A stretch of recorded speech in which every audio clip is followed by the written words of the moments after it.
बिस्मिल्लाहिर्रहमानिर्रहीम। अस्सलाम वालेकुम दोस्तों में तीनों हज़रात।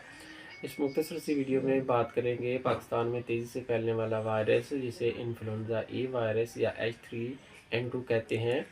अगर आप चाहते हैं कि आप इससे बचें तो चंद एहतियाती तदाबीर अख्तियार करें। इसमें सबसे पहले मास्क का इस्तेमाल करें। दूसरे नंबर पर रश वाली जगहों पर जाने से इज्तनाब करें और रोज़ाना कम से कम 8 गिलास नीम गर्म पानी पिएँ।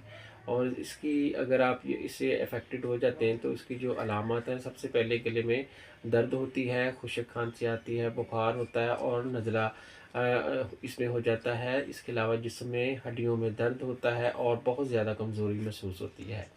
तो इसमें आप बाहर जाने से इज्तनाब करें, घर पर आराम करें। अगर इसमें आपको साँस रुकता हुआ महसूस हो तो फिर आपको चाहिए कि आप इमरजेंसी में जा सकते हैं या अपने वालिद से रब्ता कर सकते हैं। और इसमें जो बेहतरीन ग़िज़ाएँ हैं उसमें आपने जो बेहतरीन है वो एक तो यखनी का इस्तेमाल करें। रोज़ाना 1 कप यखनी पिएँ।